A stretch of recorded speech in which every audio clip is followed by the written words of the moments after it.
உங்களுடைய பாயிண்ட் எப்படி சார்? வீட்டோட மாப்பிள்ளையா போறது எந்த அளவுக்கு ஒரு சரியான முடிவு? தப்பே கிடையாது. நான் இதை கட் பண்ணி நீங்க இந்த கேள்வி கேட்கறதுக்கு முன்னாடி உங்களுக்கு நான் பதில் சொன்ன காரணம் என்னன்னா, தப்பே கிடையாது.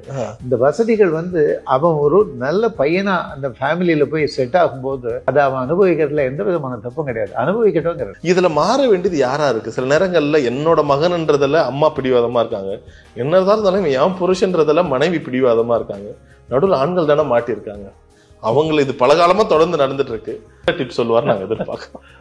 அந்த அம்மாவை பொறுத்த வரைக்கும் ஒரு விதமா பாதிக்கப்பட்டிருந்தாங்கன்னா மாத்திரம்தான் அந்த மனசுல அந்த பாதிப்பு இருக்கும். அதாவது அவங்க வீட்டுல அவங்க கல்யாணம் பண்ணி வந்த போது அந்த மாமியாரை இவங்க ஏதாவது சங்கடப்படுத்தியிருந்தா அந்த சங்கடத்தை நம்ம இங்க டிரான்ஸ்ஃபர் பண்ணலாமான்னு யோசனை பண்றதுக்கு சான்ஸ் இருக்கு. இவ்வளவு வருஷம் கடந்துமா அது மறக்காதுப்பா, பிளட்ல வந்துடும்ல, அது மறக்க சான்ஸே கிடையாது. அதை மீறி அம்மா என்ன பண்ணோம், நான் என் கணவனை என்ன விதமா வச்சுட்டு இருந்தேனோ அந்த விதமா வரக்கூடிய மருமகள் அவன் கணவனை வச்சுக்க போறான். நேத்து வரைக்கும் என்னோட பிள்ளை, நாளையில இருந்து அவளோட கணவன். இந்த ஃபேமிலியை பொறுத்த வரைக்கும் இந்த தலைமுறையை ஆரம்பிச்சு வைக்க வேண்டிய பொறுப்பை அந்த பெண்ணுகிட்ட கொடுக்குறோம். அப்படி இருக்கும்போது அவனையும் தூக்கி அவ கையில கொடுக்கறதுல என்ன நியாயம் இல்லாத ஒரு விஷயம் இல்லையே அப்படின்னு யோசனை பண்ணணும். ஒவ்வொரு அம்மாவும் நிறைய அம்மா யோசனை பண்றாங்க. அது மாதிரி சில அம்மாக்கள் தருமாற்றத்துல இருக்கிறாங்க.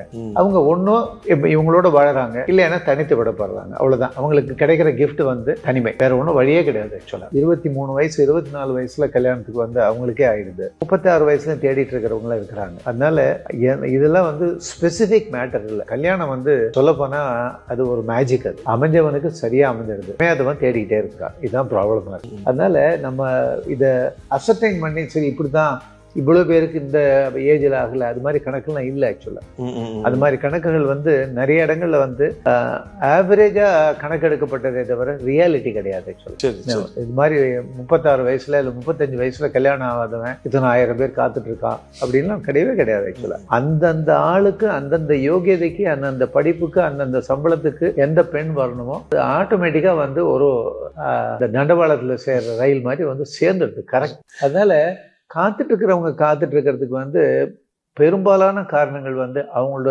முடிவெடுக்க தெரியாத தன்மையா இருக்கும். இல்லைன்னா தடை போடுற பெற்றோரா இருக்கலாம், இல்லைன்னா தடைகள் சொல்லக்கூடிய ஜோசியர்களா இருக்கலாம். இது மாதிரி சில விஷயங்கள்ல தான் அங்க லேட் ஆகுதே தவிர நார்மலா தடைங்கிறது நாமளா நினைச்சாலோடைய அந்த தடை நம்மளை நோக்கி வரதில்லை. ஆனா நடக்கிறவன் தானா தடுக்கிட்டான்னா வேற என்ன பண்ண முடியும் சொல்லுங்க.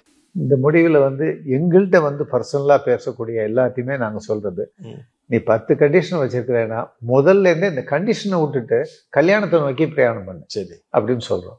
அதுதான் நடக்குது. அதான் சில பேர் கண்டிஷனோட தான் வாழறாங்க.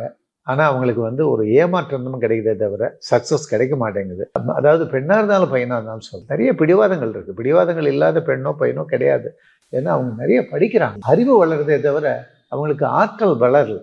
நிறைய அவங்களோட பிஸ்னஸோ இல்லை அவங்களோட தொழிலையோ பெரிய பெரிய சக்ஸஸ் பண்ணுறாங்க. சின்ன விஷயம் அந்த லைஃபுங்கிறது ஒரு சின்ன விஷயம், அதை சக்ஸஸ் பண்ண தெரியாமல் மாட்டிக்கிறாங்கங்கிறது ஒரு உண்மை. அது ஆனால் சில இடங்கள் அவங்களுக்கு ஒரு நல்ல தெளிவை கொடுக்குது.